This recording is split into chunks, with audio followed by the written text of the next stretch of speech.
What's up, real life? How's it going? Oh, it's so good to be with you guys today. If you don't know me or if we haven't met, my name is Michael. I'm one of the pastors here. And I want to welcome you in the house for those of you who are watching online and those at our Valencia campus. Happy holidays, as they say, I think. I think that's the word they use. All right, well, we are in a series of Advent as we're walking through, and we're just trying to wait and be hopeful and patient with what God might have for this holiday season.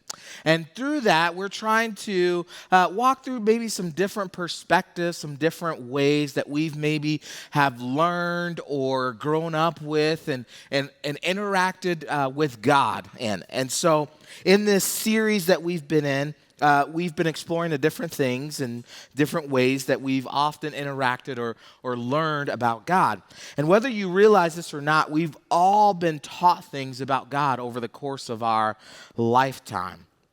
There's a lot of us that are in the room or watching online today, and we've all come from different perspectives. You know, some of us are just trying to figure out, why does this Jesus thing matter? Why is it so important that I follow Jesus, that I give my life to Jesus? For some of us, this whole idea that there's a God, there's a supreme being in the sky is kind of laughable, right? For some of us, maybe the things that we've learned or experienced about God has made our lives better. But for others of us, the things that maybe we've learned and experienced, maybe not only have they not made our life better, but they've actually made it quite worse. And so in this series, what we've been trying to do is to come alongside of you guys and in this holiday season and together learn a few new things, new truths about who God is and what he wants for us, as well as also unlearn some old things. So last week, Pastor Mike Bro was here with us last week, and he talked about this idea, this perspective that some of us come from called life over God. And this is where some of us who don't really believe and want God in our life, or for others of us who believe in God but really feel like he's not doing his job, that he's unattentive, and so we have to take over. Today, what I want to do is I want to talk to you about this perspective that some of us come from called life under God, okay? So this past November marks the 1-year anniversary of my mom passing away, so my family and I we got to do a couple things that my mom would have loved for us to do, and it was just a really good time to celebrate her life, and a time for me to spend some time just reminiscing of the good times. And so there was, as I was writing this message, I was just thinking through some of this, and there's a couple things I'd love to tell you about my mom, and I promise you that they really connect to where we're headed today. One of them is, the first thing I'd like to tell you is that if there was any person on this planet who could, as she would say, put the fear of God in me, it was definitely my mom. It was definitely my mom. So back in the day, okay, I know I'm 36, but it feels really old now to say that. Yeah, I know, right? Back in the day, when we had the switch, okay? You guys remember the switch? Where your parents make you go pick out your own little switch from the tree, right? Yeah. Back in the days of switch, or maybe for some of you it was the paddle, right? It had little holes in the paddle, and it would come through the air, and it just hit you right good, right? I see some of you are like, oh, you're having flashbacks right now, right? For my Hispanic friends, the la chancla, yeah, you remember that? Oh yeah, you remember those days, right? Yeah, okay.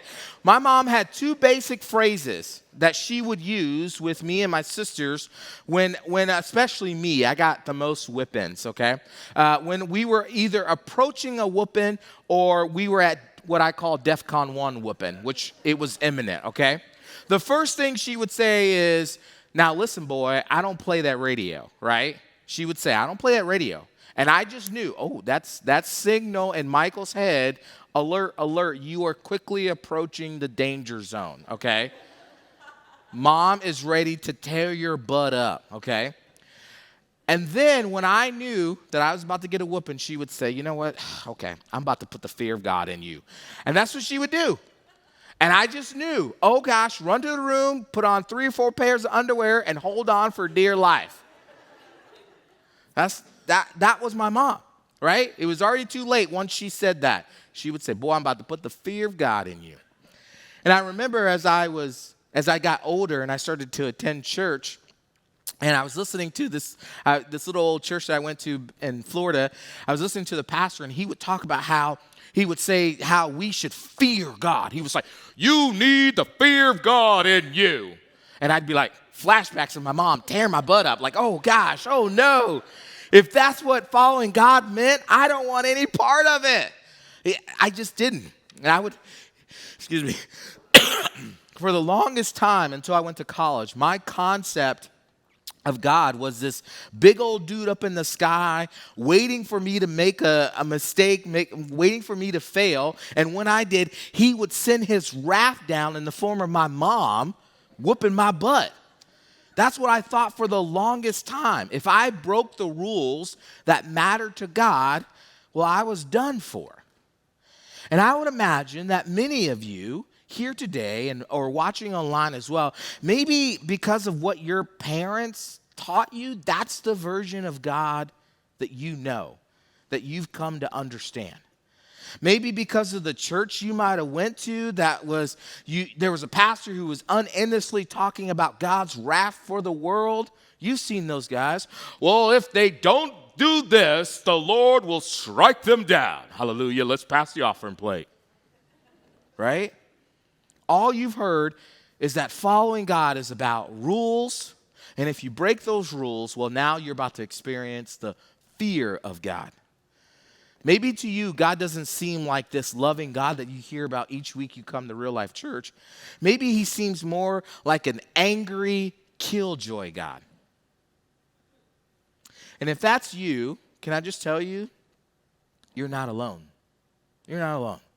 In fact, a high number of people throughout the history of the world have lived under this perspective that God is this just rule-based God. Many throughout history believed that their main objective in life was to avoid making God angry.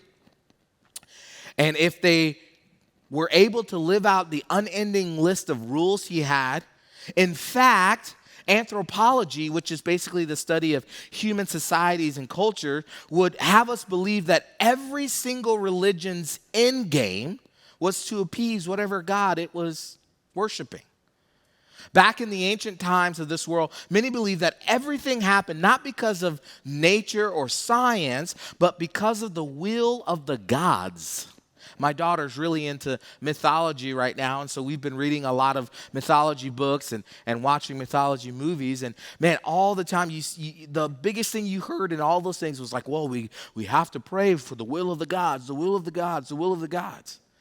And on any given day, you didn't know what to expect from these so-called gods. I mean, they were like really moody. They were worse than a teenage girl. And I know because I live with one, right? One day they'd be raining blessing down on you and your tribe and everything's going great. And the next day they'd be sending plagues to wipe out your whole nation. People even believed that the goodwill of the gods required sacrifices, rituals, and human obedience. It was believed that those who followed the rules and the rituals that would appease the gods would be rewarded with blessing. But punishment, however, was reserved for those who were disobedient or for the unbeliever. And that's what this perspective of life under God looks like. Let me just kind of give you just a really just clear picture. Here's what life under God is. It's an angry God who is all about rules and control, but if you're disobedient, then you will face punishment. You see, people wanted a way in those days, and even now, to explain the unexplainable. They wanted a way to help themselves control the uncontrollable. They didn't understand, like, okay, why are all these things happening? Okay, well, if I do what I'm supposed to do, if I follow these rules, then I can control what I can control. So they basically built systems and superstitions around doing certain things and obeying certain rules. And while we don't do human sacrificing anymore, at least I hope we don't, uh, this concept of life under God still exists in our day and age. I mean, just think about it. In religious systems like Islam and Judaism and even Christianity, people have moved to more of this idea that seeking out the favor of God and by hidden agenda, controlling God, comes by way of doing rituals and morality, which is basically being a good person.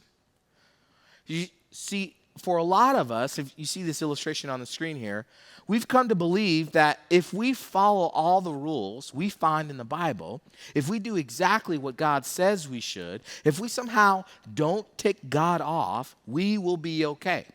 We will be able to somehow control the uncontrollable things that have come our way, that may have happened in our life. And honestly, that's what former Buffalo Bills wide receiver Steve Johnson believed.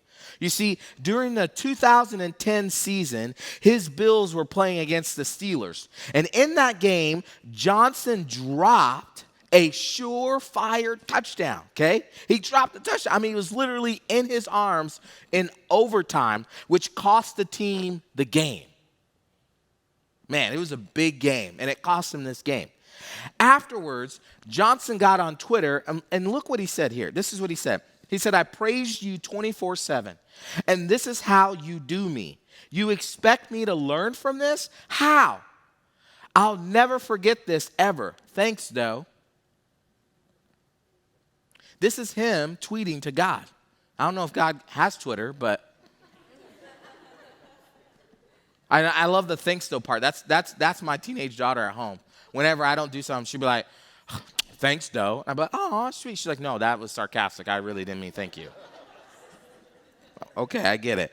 You see, Johnson believed that if he followed the rules, if he worshiped God, if he read his Bible, if he didn't curse, if he did not murder, if he did not lie, if he did not cheat, if he did all the rules, then he would be rewarded by what? Catching a leather ball for a touchdown? Now, for those of us who love baseball, we can kind of understand this. Okay, I'm a big baseball fan. Go Red Sox. I know, go Dodgers, whatever. Okay.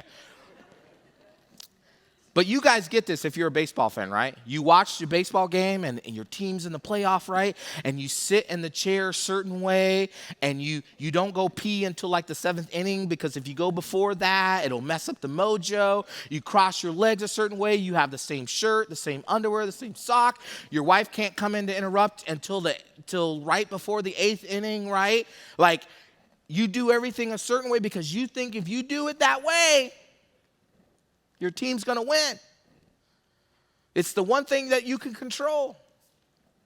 Here's the problem with this perspective of life under God.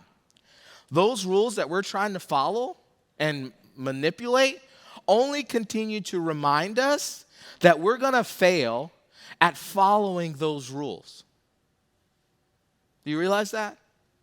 If you live this life under God perspective and you're like, okay, I got to follow the rules that the Bible says over and over again, because if I don't, then God's not going to bless me. Here's what happens. As you're following those rules, you're going to be constantly reminded that you're not following those rules. If that's the life you want to live.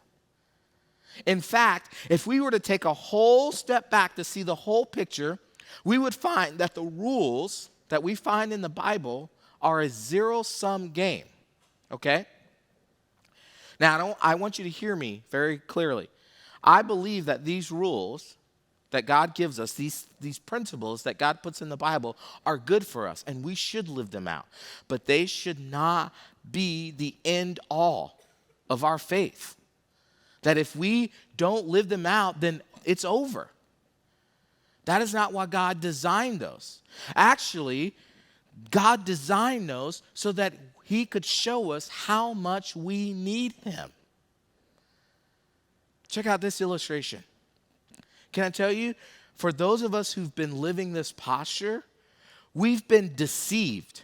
We've been led to believe that this posture will somehow take away our fears about God and in return give us blessing upon blessing. But that's not true. In fact, what this posture has actually done is put you and I in the place where God should be.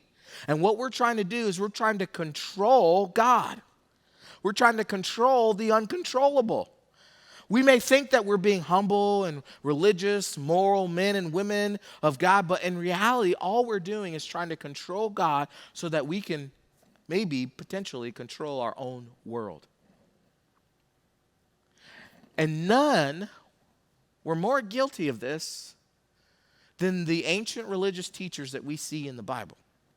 Now, not all of them, but most of them believed and promoted this posture of living under this angry, rule-crazy God. They believed that the formula was pretty simple. If you obey God, then you would be blessed. If you didn't obey God, you would be punished. So if you obeyed God, you would be blessed. You could avoid disease, you could accumulate wealth, you could find favor with God. But if you disobeyed, you would be cursed. And not only did they live this life, this posture of life under God themselves, they forced an entire nation to live this way as well. That's why Jesus coming to be with us is so important. In this Advent journey, as we are expecting and hoping all that God's doing, as we look at the Christmas story, it's so important that Jesus comes to be with us. I mean, there's so many amazing and wonderful things that arrived with Jesus, and one of them being the dismantling of this life under God posture. From the get-go, Jesus sought to discredit this idea that we have to live in fear of God, that the only way our interacting with God and relating to God was to follow a subset of rules and hope that God would bless us, by basically hoping that we could manipulate God into being our puppet that we can control. I mean, just listen to the strong criticism that Jesus places on these first century religious teachers who not only, as I said, lived this posture, but forced this posture on others. This is what Jesus said. In Matthew 23, he said, the teachers of the religious law, the Pharisees, are the official interpreters of the law of Moses. So practice and obey whatever they tell you, but don't follow their example. Don't follow their example, for they don't practice what they teach. They crush people under unbearable religious demands and never lift a finger to ease their burdens. He would go on to say in the same chapter, what sorrow awaits you teachers of religious law and you Pharisees, hypocrites, for you shut the door of the kingdom of heaven in people's faces. You won't go in yourself and you don't let others enter either. Jesus would go on to later call these religious teachers blind guides. Blind guides. Because in essence, they were leading people down the wrong way. Instead of helping people find and follow God, they were doing the exact opposite, all the while leading themselves away from God. That's what life under God does. It leads us and others away from the true God and His best for us. Life under God puts an emphasis on appeasing God through behaviors, either through the form of rituals or through morality. And what's worse is that many religions and those leading them often create elaborate and difficult lists of do's and don'ts. That's what Jesus meant by unbearable religious demands. If you can't follow it, you don't deserve God's love and blessing. So status and health are seen as blessings, while poverty and sickness are seen as cursed. And the reality is that when we look around today, I hate to admit this, but we still find people who are using this model to try and sway people some 2,000 plus years later. Over the years, I've read or heard, and I'm sure you have as well, of well-known Christian leaders all over the world who have used tragic and horrific and oppressive events such as the Holocaust, segregation, natural disasters, 9/11, and the global pandemics to try and keep people living under a mean-spirited and vengeful version of God. These are people who have been living this life under God posture. And if I may, life under God actually exposes what we're trying to portray on the outside isn't what is really happening on the inside. You ever notice that? When you start living all by the rules and the rules start to dictate your life, what it really is telling us is that on the inside, those rules aren't making a difference. You see, Jesus told everyone to don't be fooled by these religious teachers. What you see on the outside isn't matched on what's happening on the inside. While they may be following all the rules, inside greed and pride and hatred and lust and deceit still run unattended. This is not what God wanted for them. And it's especially not what God wants for you and me. No. You see, what Jesus wanted for us was to experience God's unconditional love, his unconditional and unmerited grace, and his best for our life. Now, notice I didn't say our best, but God's best. God's best for us. Because more often than not, we don't know. Even though we think we do, we don't know what is necessarily good for us all the time. But God does. And he wants us to experience that with him, not under him. That's why he says this. Jesus would go on to say this, "Come to me, all who are weary and carry heavy burdens, and I will give you rest. Take my yoke upon you. Let me teach you, because I am humble and gentle at heart, and you will find rest for your soul. For my yoke is easy to bear, and the burden I give you is light." So I can imagine that there are many of us today who are either here in the room or watching online. And we've come to the realization that we maybe have been living this life under God posture. Maybe you've been basing your whole understanding of God around this idea that God is this angry, rules-based God. Maybe you've been basing your whole faith, if you're a follower of Jesus, around this angry, oppressive, demanding God who expects us to follow his rules to a T, and if we don't, he will strike us down. He will not bless us. He will curse us. Can I tell you that if that's you in the room or watching online, you are not alone. You're not alone. Because I've been there. I've been there. There are days that I am tempted, and sometimes still do, where I go back to where you might currently find yourself. Can I tell you that that there's probably not a staff member here at Real Life Church across all of our campus that wouldn't say that they also don't struggle with the same thing. We know and we understand. Can we ask, if that's you, will you allow us to help you see the real God?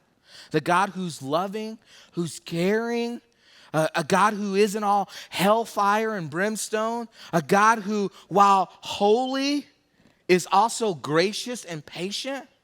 Will you allow us to show you a God who doesn't want you to do life under him, but with him? Now, Pastor Rusty is going to go much deeper into this idea of living of living a life with God at our Christmas services. And man, we would love for you guys to join us and invite your neighbors and friends. It's going to be a fantastic weekend at our Christmas Eve services. But I just want to take a moment to do just two things real quick, okay? The first thing is I want to give you some questions that this week as you're in your quiet time or you're with your group or you're driving to work that I would love for you to think about. Number one, what are some things you either have heard or were told about God that scared the heck out of you? Number two, what list is longer for you? The way you've messed up, the ways that you've messed up, or the blessings you've seen God do? What list is longer for you? And number three, what are some ways you can move from a posture of life under God to life with God? And here's the second thing I want to do. I want to show you something really beautiful. Something I hope will help you find and follow Jesus in a way that gets you to experience God's best for you. It's found in the writings of Luke. And I want you to listen to this beautiful moment that he tells us about. And he starts in chapter 7. Luke writes about this moment when one of the religious teachers invites Jesus over to his house for dinner, okay?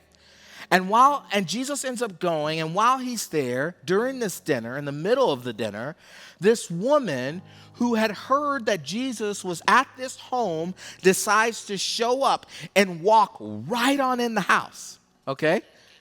Walks right on in the house, in the middle of the dinner, uninvited. Now, this woman was known to everybody in the community. Why? Because she worked in the sex industry. She was a prostitute. And she walks right on into the house and gets on her knees behind the chair that Jesus is sitting in and begins to pour this really expensive perfume on Jesus' feet. I mean, so expensive. It would have taken her years to be able to come up with the money to afford this perfume. And she pours it on his feet. And then she just begins to cry. And her tears are soaking onto Jesus' feet. And so then she takes her hair and she starts washing the tears off his feet and the perfume with her hair. Now, the religious teacher, who's the house owner, he gets upset. And he starts to question Jesus. Why would he allow this woman to do this? Because in no day and age, if that woman had done that to anybody else, they could condemn her to death right then and there. And the religious teacher tells Jesus like he doesn't know, like, hey, Jesus, you know that girl's a sinner, right? You know she's a prostitute, right? You know what this looks like, right, Jesus? And so Jesus, wanting to show this massive gap between life under God and life with God, gives this religious leader an illustration. He says, Jesus tells this religious leader, he says, hey, there was this man who loaned some money to two people. To one person, he gave out 500 pieces of silver, and to another person, he gave 50 pieces of silver. Now, both the people that he loaned the money to couldn't pay him back. So the loaner forgave both of the loans. And then Jesus asked the religious teacher this question. He said, so which of them loved the loaner the most? And the religious teacher said, well, the one who had the largest debt canceled. And then read with me what Jesus says in response to this religious teacher. Then he turned to the woman and he said to Simon, the religious teacher, look at this woman kneeling here. I entered your home and you didn't offer me water to wash the dust from my feet. But she washed them with her tears and wiped them with her hair. You didn't greet me with a kiss, but from the time I first came in, she has not stopped kissing my feet. You neglected the courtesy of olive oil to anoint my head, but she has anointed my feet with rare perfume. I tell you, her sins, and they are many. You see, Jesus knew who he was dealing with. He wasn't absent-minded. He knew exactly who she was. have been forgiven. So she has shown me much love. But a person who is forgiven little shows only little love. Then Jesus said to this woman, your sins are forgiven. Then the men at the table said among themselves, who is this man that he goes around forgiving sin? And Jesus says to the woman, your faith has saved you. Go in peace. So we have this woman who's living this posture of life under God. She knows that she hasn't followed the rules. She knows that she's living a life that is deeply and profoundly voided of do's and don'ts. And everything and everyone has told her that she is cursed. She is doomed. She is unworthy of God's love and God's favor, because how could God love someone like her? She's broken all the rules. And maybe that's you right now. Maybe you find yourself in a place you never thought you would be. Maybe your life has gone in a way you wouldn't wish on your worst enemy. Maybe you've been told the reason that everything that's happened to you is because you don't check all the boxes, that you haven't followed the rules. Or maybe you follow the rules and still life hasn't gone the way you expected. And you're just wondering, God, what have I done to deserve this?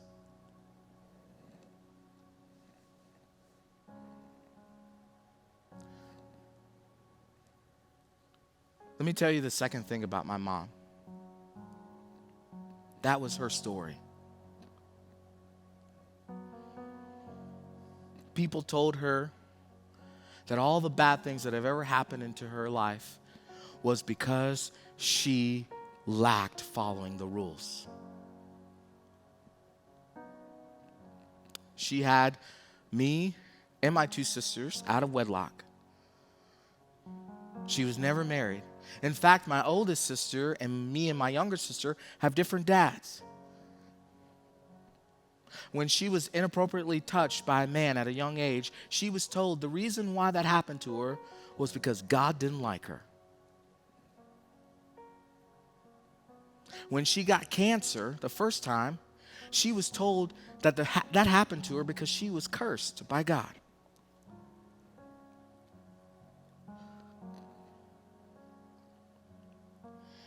She hated the idea of me going to church, because she didn't want what happened to her to happen to me.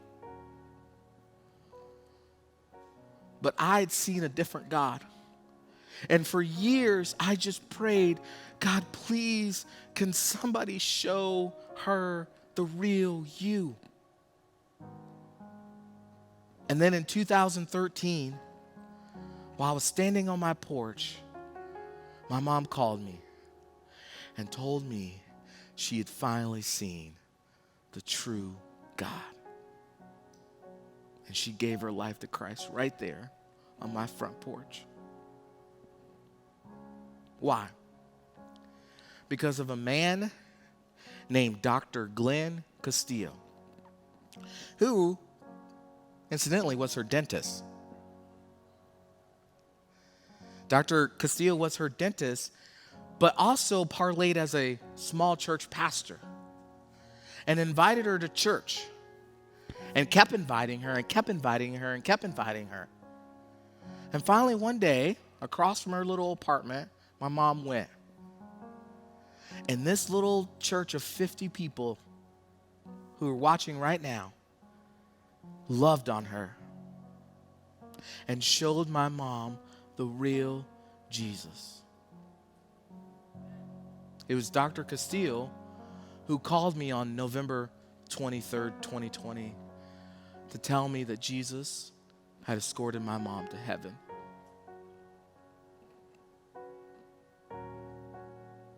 And I just told him, thank you. Thank you for helping my mom see the real Jesus for the last 8 years of her life. That's the message that Jesus wants you and I to understand. He wants us to see the real God. Not some eye in the sky, not some taskmaster that can be easily manipulated, by our behaviors or our lack thereof. No, he wants us to find and follow the God who rescues the good and the bad, who pierces the dark places where all of our secret sins and hidden failures and even our public ones, and says, guess what? Your sins are forgiven. That's why we celebrate communion each and every week here. Not because it's some great meal, because if it was, we'd be starving. But because we remember that we serve a God who has come to be with us in these moments, in our worst moments and in our greatest moments. A God who said, I'm going to rescue my creation. I'm going to pierce the dark for them. So we're going to take communion, and if you're not comfortable, if you're new, you can let it pass you by. And then afterwards, our worship team is going to sing a song called Rescue by Lauren Dangle. And if you've ever heard that song, you know that it's a message of God speaking directly to you. And so I want you to hear these words and sing them with us as a prayer and as truth that this is how much this great and loving God wants to do life with you. Let me pray. Jesus, we thank you so much for who you are. God, that you're not this angry, jealous, narcissistic God. That yes, you hold us to a standard. Yes, there are truths that we have to accept and live by. But you want to do life with us. You don't want us to do life under you. So God, as we take this communion, as we remember your sacrifice, if there's anyone in the room or watching online, God, would you help them see how much you love them? We pray this in Jesus' name. And the house said,